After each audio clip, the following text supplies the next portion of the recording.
Good morning. Today is Wednesday, February 12th. We're just back from our 2-mile walk. It's beautiful out. It's 24 degrees with the wind chill, I think it is. I think it's regularly 27 or 28, but the sun is out, so that makes all the difference in the world. But today we have a birthday. Today is Susan Edge Baker's birthday. So Susan, you get a song. Happy birthday to you.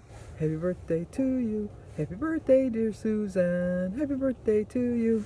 Cha-cha-cha. We'll have a great day. I have to go get some groceries today. It's my grocery haul day. And that's about it. It's kind of weird being Jim's working days, and so I woke up and there was nobody in the house but me. It was kind of weird. Usually Mary's here, at least for the last week. I did talk to her last night. She said she's very comfortable at home. She's feeling better. I think she'll mend faster at home. You always feel better in your own home. But today I wanted to talk about self-criticism because I think that all of us, especially when we're losing weight, we tend to see all the flabs.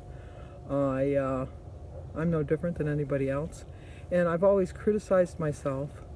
And things I've said to myself I would never say to someone else. And so I don't know why I could give myself a free pass to criticize myself or criticize my body or criticize my journey or anything I'm doing.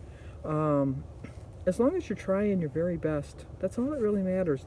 And you know what? You complained all these years about your body, how fat you were and that, and you didn't do anything about it until you decided, whenever that was, to join some kind of a weight loss program. Whether it's keto or TOPS or Jenny Craig or Weight Watchers or WW, whatever you chose, intermittent fasting, if it's working for you, you need to stop criticizing yourself because you did take that step forward that you needed to do.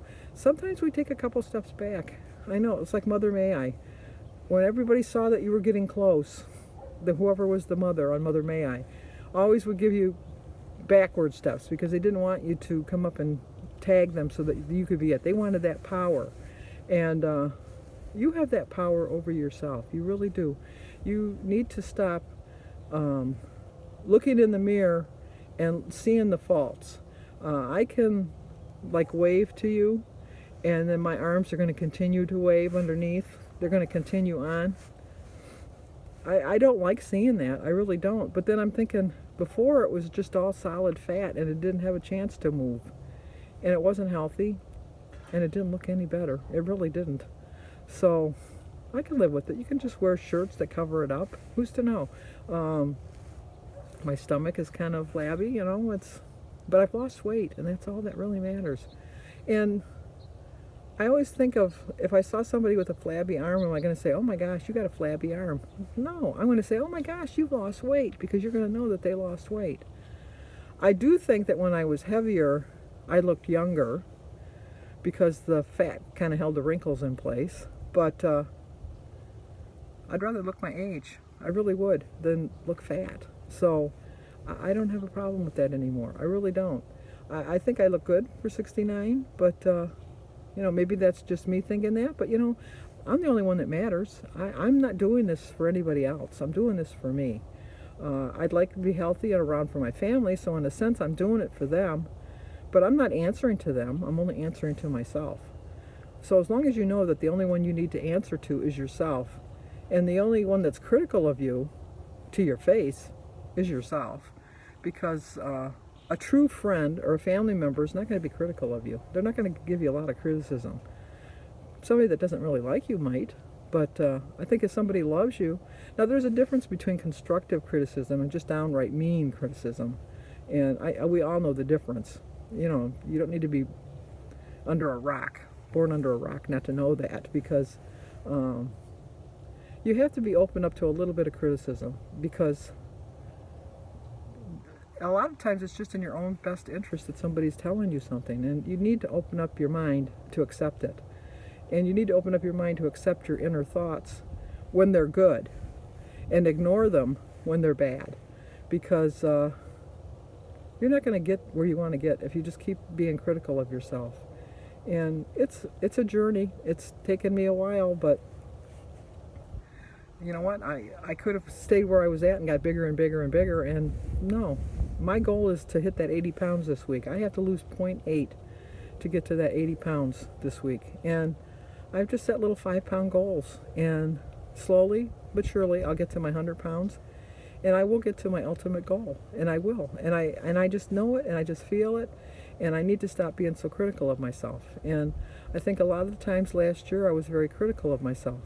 I think one of my main faults last year is I wanted to show everyone that everybody struggles and everybody has their ups and downs. But unfortunately, I read into it too much and convinced myself that I just need to show you my struggles. I don't need to show you my successes. No, I need to show you my successes as long as I show you my struggles too. And I'm like everybody else out there. I struggle on a daily basis. It is so hard. When we went to that bakery yesterday with Mary, those donuts were ginormous. They were like twice the size of my cinnamon sugar spiced donut I get at Kroger's. It was at least double the size, and they had it, and it was sitting there, and it was just like staring me in the eye. But I knew that I didn't want it, and so I overcame it. It was a struggle. It was a struggle, but I overcame it. Now, that's not to say that I'm going to overcome it every time I come confronted with it, but now's the year. Now's the day. Now's the minute to stop criticizing yourself. Stop criticizing your body. Stop criticizing your methods. And just accept that it's going to be slow, but it's going to be worth it. Okay, let's go in the house, and we got to take our shower first. No, I got to take my shower. You're not invited. And then pay a couple bills, and then go to Kroger's, and then start my day and get back to crack-a-lackin' on losing weight. So I'll talk to you guys in a bit. Okay, we're gonna eat breakfast now. Today is Wednesday, February 12th. My quote is, stop being your, today is February 12th. I started my day with a prayer. You guys know that, but I'd like to tell you. Anyway, my quote is, stop being your biggest critic. The world is full of them already. There's no need to add your voice. It's a 5-point breakfast. 0 for my egg, berries, banana, grapefruit, tea, and water. 2 points for my Ezekiel toast, and 3 points for a holy guacamole. So it's a 5-point breakfast. I still have 18 points left. This is the holy guacamole that I'm going to use, mini, and this is the bread that I'm going to use. And I am following the blue plan.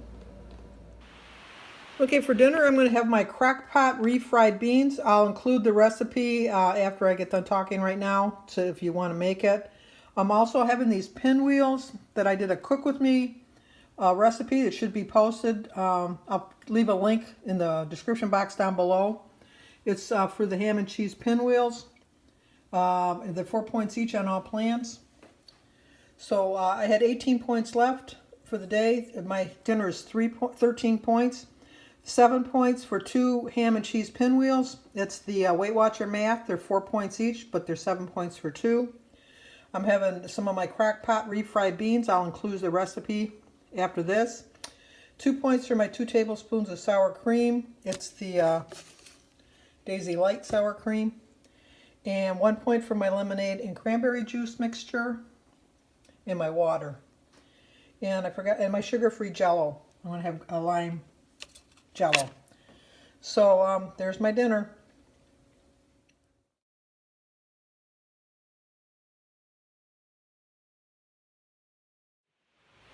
Okay, that's going to about do it for tonight. Those pinwheels were really good. I got the recipe card from Michelle Zerber. Wanted to know. I saw that on my comments from my, what do you call it?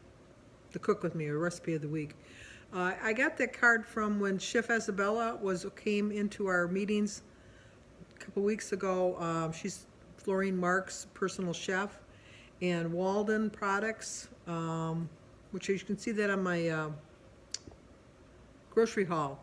I got some, they're 0 points. All of their products are 0 points. And so I bought some caramel dipping sauce that I'm going to try to dip my apples in for 0. And I also got the Thousand Island dressing for 0 points. And So it wasn't on the back of a Weight Watcher card. It was or a WW card. It was like it came with a coupon, and then it gave us a bunch of recipes, which I'm going to try a couple of the recipes. But I really liked it. I really did. I'm going to freeze up my extra ones and see how that lets you know how they freeze. I think they should be able to freeze. I've frozen pizza before, so I'm thinking that that can too. But we'll see. But anyway, now they're decreasing the amount of snow we're going to get for tomorrow, so that's good news. And but I'm still not going to be able to walk. And then on Friday and Saturday we have an Arctic temperatures coming in where the wind chills are going to be below zero, and that'll be too dangerous to walk. So I won't walk outside with that. But you know, stayed on plan again today, and I liked it with the mustard. I really did. I mean, it was a little spicy, and but I like spicy stuff, so that worked.